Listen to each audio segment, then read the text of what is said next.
Major funding for KPBS Evening Edition has been made possible in part by Anderson Plumbing, Heating and Air, proud to support the mission of KPBS and privileged to serve San Diego clients. Anderson Plumbing, Heating and Air, helping homeowners maintain drain, heating, and cooling systems since 1978. And by the Conrad Prebys Foundation, Darlene Marco Shiley, and by the following.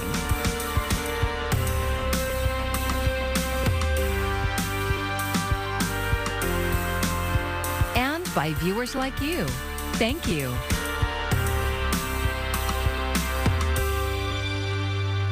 Good evening. It's Monday, February 14th. Thanks for joining us. I'm Maya Trabulsi. For most Californians, the mask mandate ends tomorrow, and that will bring a smile to faces that you'll now get to see. But as KPBS reporter Kitty Alvarado reports, not everyone will be going maskless when indoors. Dr. Mark Galley, the state's health secretary, announced a change in the state's mask mandate. To move from a requirement to a strong recommendation. Starting at midnight, people who are vaccinated will no longer be required to wear masks. Still strongly recommending that people wear them in public indoor places. And on top of that, for the unvaccinated, there's still a requirement to wear them in public indoor places. The mandate was put in place in December of 2021 and was set to expire a month later, but was extended because of the Omicron variant. During the presentation, Galley showed the state's COVID numbers dramatically trending downward. He said that supported rescinding the mandates for people who are vaccinated. Cases have dropped over 75% compared to a month ago. However, he said there will be no change to mask mandates in schools and other facilities. In healthcare settings, in schools and childcare settings, in long-term care settings, in jails and prisons, for both vaccinated and unvaccinated, it remains a requirement. Galley says the state has led the way in keeping children safe, and masks have played an important role. We have 12% of the students in the country here in California schools. And we have experienced less than 1% of school closures this year. He said a low vaccination rate among children 5 to 11, below 30%, is one of the reasons the school mandate is staying in place. He also said that decision will be reassessed in 2 weeks. Ensuring that we aren't seeing upticks and increases down the road, and that on February 28th, we anticipate being able to give a date when the masking requirement will move to a recommendation. The county usually follows state recommendations, but can issue their own based on local numbers. Kitty Alvarado, KPBS News. And our newsroom is following the latest developments in the pandemic at kpbs.org. Just click on the Tracking COVID-19 tab under News on our homepage, and there you'll find all of our reporting as well as resources. A San Diego homeless encampment cleanup near the sports arena is entering a new phase this week. Police are writing tickets for people living there. KPBS reporter Matt Hoffman explains. No, they did not give you permission to enter. You have a search warrant? You have a search warrant, you have an arrest warrant. You've broken the curtilage, you have a search warrant. Do me a favor, step back so we can do our job. There were some tense moments between San Diego police and homeless advocates Monday as the Midway encampment cleanup continues. It's a bookable offense. They are on federal property right now. Federal property is on the other side of that pylon. 2 weeks ago, the city started cleaning this part of Sports Arena Boulevard. But people were not told to leave. That's changing, and local advocates don't agree. But violating the Constitution is decidedly not your job. We're starting to see some enforcement out here. Police have been going tent by tent, and so far we've already seen tickets for illegal lodging and encroachment. I represent them. They have authorized me to speak on your behalf. Attorney and homeless advocate Colleen Cusack was out trying to help some of her clients. The police are using criminalization to drive people away. She says the city is escalating enforcement to scatter unsheltered residents, making it harder for them to be found in next week's homeless point-in-time count. The data from that gives a regional view of the number of people living on the streets here. And all so that, on February 24th, when they come around to do the point-in-time count and the mayor has chased everybody off the street, he's going to, pat himself on the back? A spokesperson for San Diego Mayor Todd Gloria, who ordered the cleanup, says that allegation just isn't true. This is just normal procedure. And the only change is that we paused shelter intakes during the Omicron surge because we had so many positives in our shelters. And now that we're done with that, we're of course opening our shelters again, and we're trying to encourage people via outreach and progressive enforcement. These federal dollars are really important, and how those federal dollars, one of the calculations for how much we get is the magnitude of our problem. So it is in our best interest to have an accurate count. They do not want to be broken up and go to separate shelters. Police were offering shelter, and at least 3 people decided to take the services, but some people remain resistant, saying they do not want to stay in a large shelter. He cannot do congregate shelter because of his disabilities. COVID has made it very unsafe for people to stay in congregate care, and so a lot of people want single-room shelters to stay safe. A city spokesperson said they have made significant efforts to get people into shelter, but they have ongoing concerns about health and safety. They say that enforcement will continue as long as there is space inside of shelters. Matt Hoffman, KPBS News. The aircraft carrier USS Carl Vinson returned to San Diego this morning. KPBS military reporter Steve Walsh was there, pierside, for the homecoming. The Vincent was deployed for 8 months. Anna Golahar married intelligence technician Cody Golahar 2 years ago.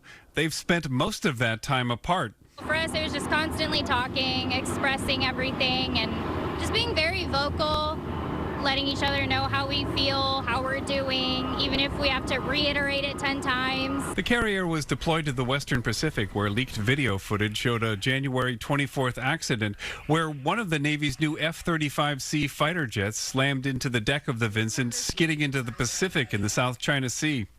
7 were injured, but no one was killed. We had some injured personnel on the flight deck, and we were able to care for them immediately. We were able to recertify the flight deck within 3 hours and recover the airplanes that were airborne that we sent over to Abraham Lincoln. The Vincent Carrier Strike Group was among the last to deploy with unvaccinated sailors. The Navy has since declared no one will deploy without being vaccinated.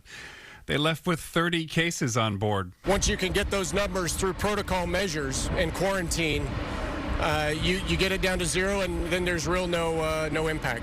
But none of that mattered to the Golahars, who are finally able to reunite after months apart. Before the carrier made port this morning, the Blue Angels held a flyover to welcome the new crew to San Diego. Steve Walsh, KPBS News.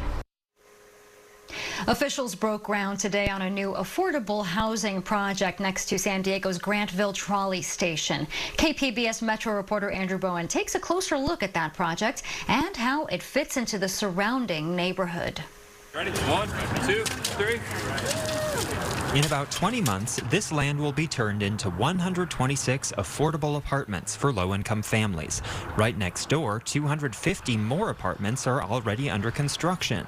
The property is owned by the Metropolitan Transit System, which has been pushing for more development on its real estate, particularly on parking lots next to trolley stations. And so this housing will be perfectly placed as people are trying to get to work, whether they're trying to get to school at San Diego State. We know 35,000 students who are there, but families, again, that can benefit from this. And so as MTS, we identify the land, we work with incredible partners, and we are thrilled to bring this to fruition and get it going. The appeal of housing next to the trolley is clear. More people riding transit means fewer cars on the road and less greenhouse gas emissions.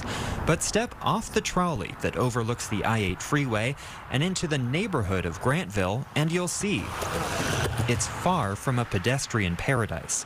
Mayor Todd Gloria says to meet the city's climate goals, that has to change. Right now, folks only have a car to get around Grantville, and I think that we owe it to them to provide the pedestrian, bicycle, and mass transit opportunities that would further help enhance this community, make it a better place for everyone to live and work.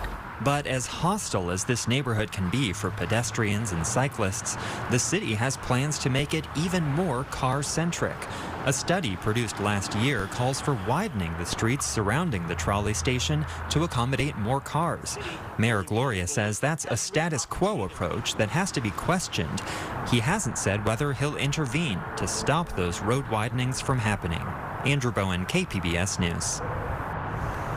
The San Diego County Sheriff's Department is making a move it hopes will increase public trust. The Advisory Citizens Law Enforcement Review Board will now respond to scenes of in-custody deaths and deputy-involved shootings that will result in critical injuries or deaths. The new policy, signed by Acting Sheriff Kelly Martinez, takes effect immediately. The change was recommended by the Review Board last October.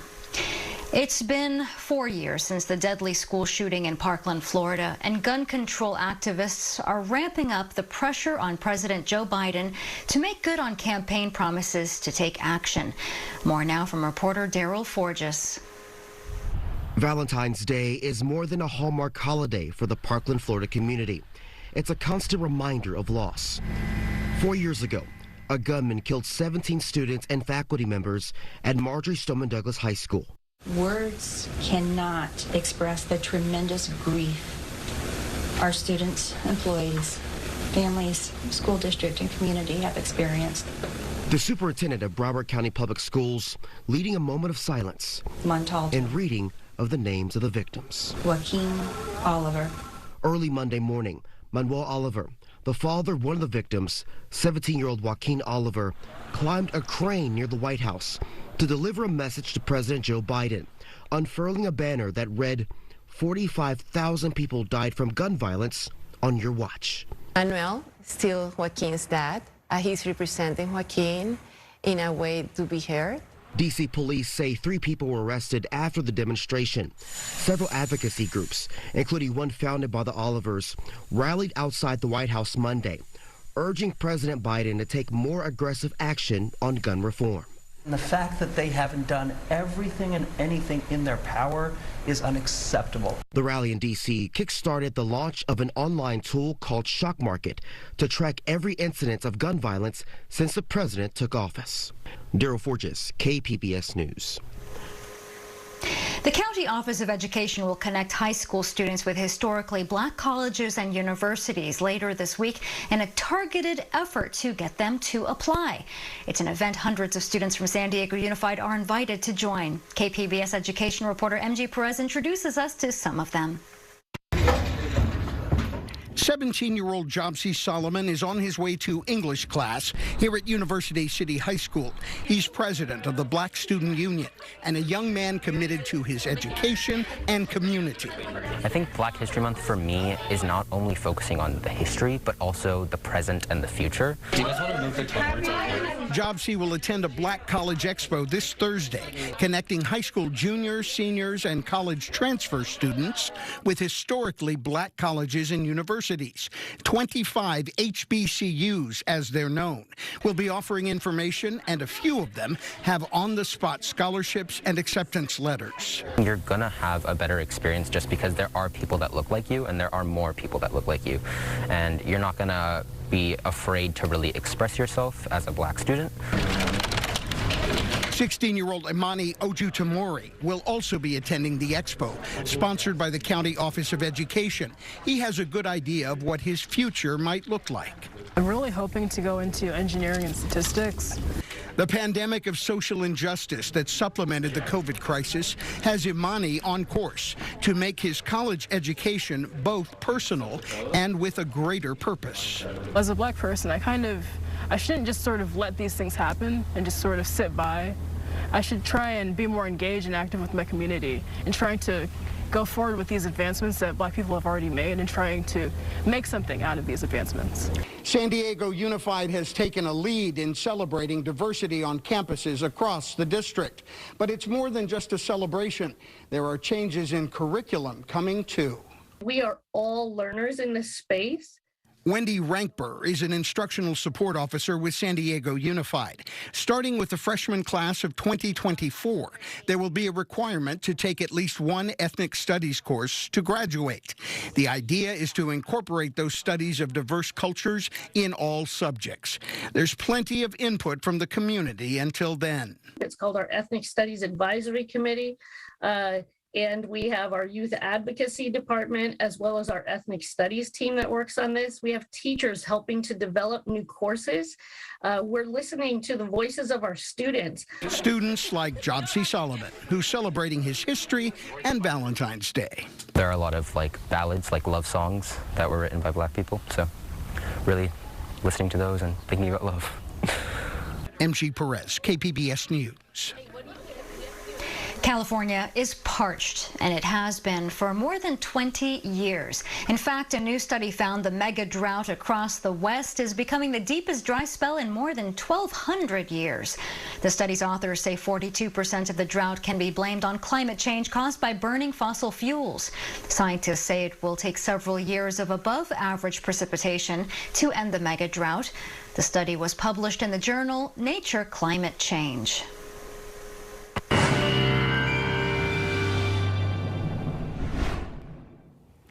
Cooler air making a big entrance for us as we head through the next couple of days. Showers possible, and yes, we're talking a warm-up. Gradually starts on Wednesday, but we don't really feel the depths of that warmth until we get into Thursday and Friday. So some big-time changes here for us. And again, it begins tonight as this storm system moves in. Notice we're not alone in the activity out there. There will be snow showers in some locations, rain showers for us, and I do think for some of our highest elevations, a few snowflakes try to mix in. Nothing that would really lead to any problems for anybody being out and about, but it does show the sign of the changing times here. 57 for the low. Some showers certainly possible as we go through the overnight hours, mostly after midnight into the early morning, late morning hours, I should say tomorrow, mid-morning hours. 39 for Mount Laguna as you go towards Oceanside, 49 for the low. And this is, again, starting that cool down process. We'll be back to the mid-60s for tomorrow. Big swing from compared to where we were for the weekend. Meanwhile, Borrego Springs 69, Mount Laguna coming in the 40s, Chula Vista lower 60s for you.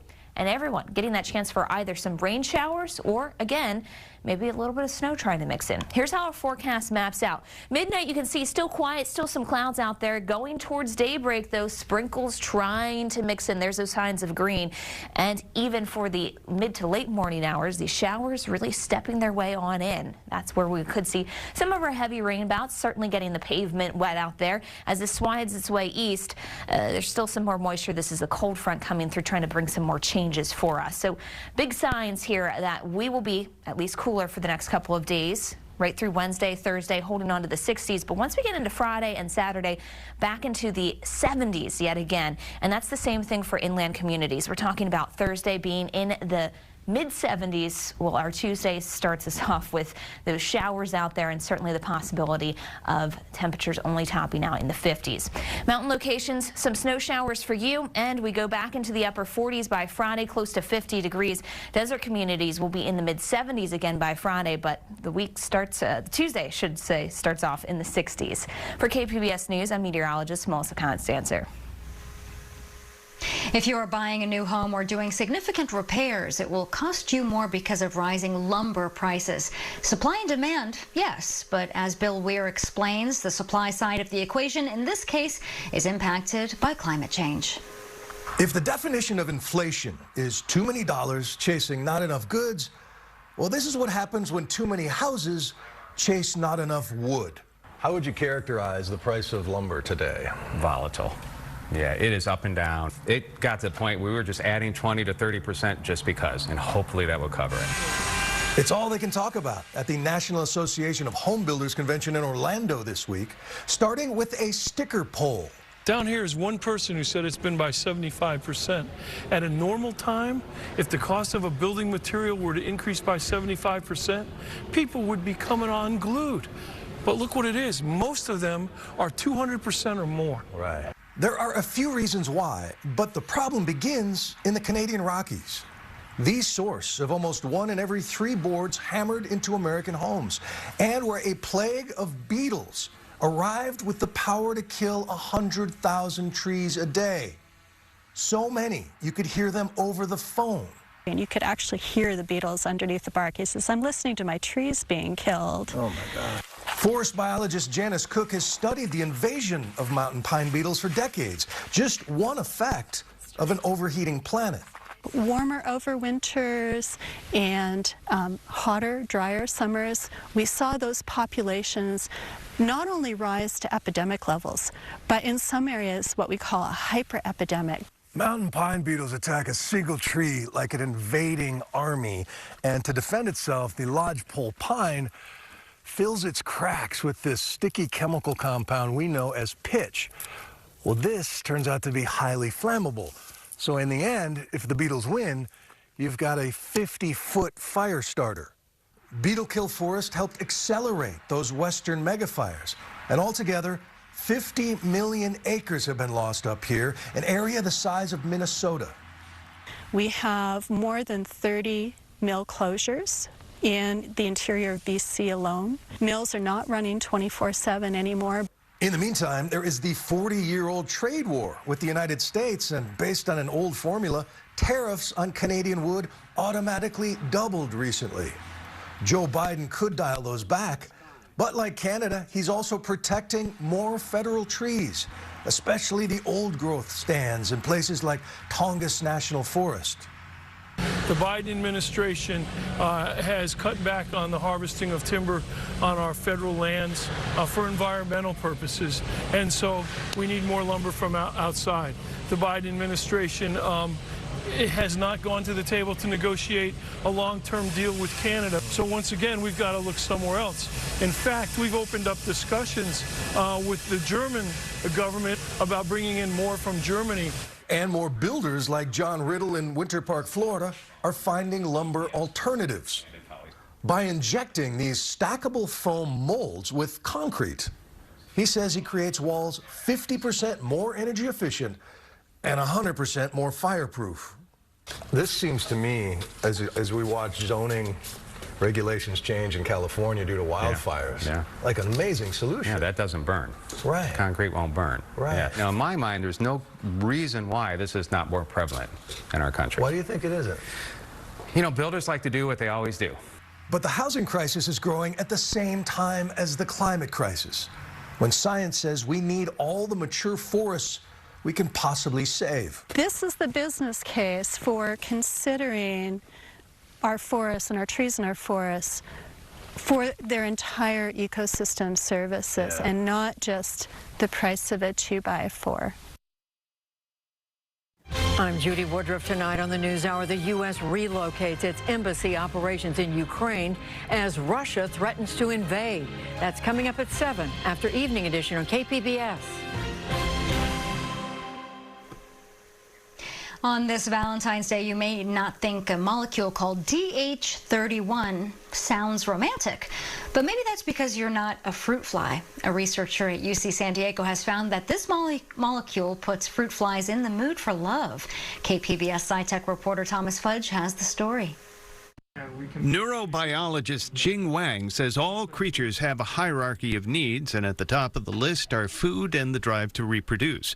His study of fruit flies, now published in the journal Nature, shows that once a male fly has a full stomach, it starts to get other ideas. This happens as a hormone molecule is carried from the gut to the brain, where it activates two neural circuits. One of them tells the fly to stop feeding. And the other circuit is to initiate courtship. And DH31, this hormone, basically tells the fruit fly now that you have something else to do. The hormone Wang identified is called DH31, and it's most easily produced when male flies eat a high-protein meal from rotting fruit. Wang says the next step, courtship, is made up of many familiar behaviors, including song. The male fly is going to perform a courtship song to entice the female fly to be receptive to the male fly's courtship approach. And if the female fly is in the right mood, then the female fly will stop and the male fly would go through the next step of courtship behavior, including copulation. A female fruit fly will have several of these encounters, producing as many as 200 fertilized eggs during her 2-week lifespan. Dr. Wang's research may be the first to show a direct neural relationship between eating and mating.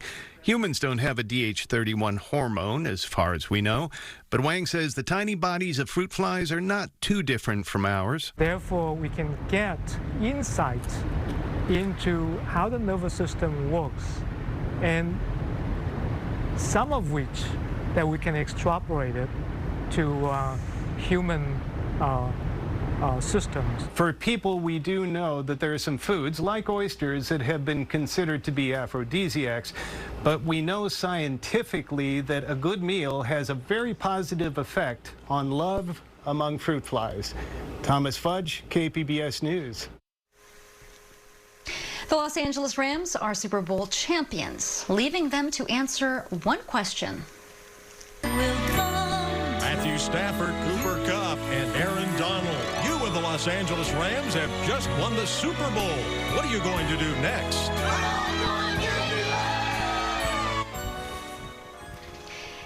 Cooper Kupp, Matthew Stafford, and Aaron Donald all visited Disneyland today to celebrate in a victory parade down Main Street, USA. Kupp's 1-yard touchdown reception gave the Rams their 23-20 victory over the Cincinnati Bengals. It's the Rams' first NFL title since the 1999 season and their first representing LA since 1951. And they won at home in the $5 billion SoFi Stadium that they share with the Chargers. And Eric Weddle is the latest former Charger to win a Super Bowl with another team. Last month, he came out of retirement to join the Rams for the postseason. He tore his pec during the championship game, but finished with 5 total tackles. Weddle plans to re-retire, but now he'll do it as a champion. And you can find tonight's stories on our website, kpbs.org. Thanks so much for joining us.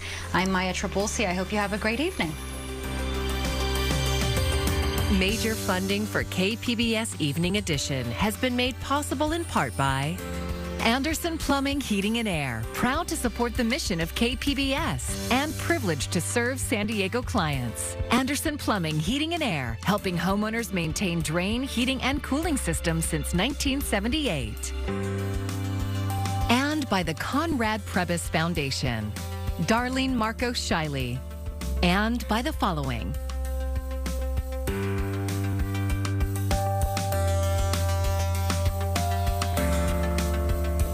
And by viewers like you. Thank you.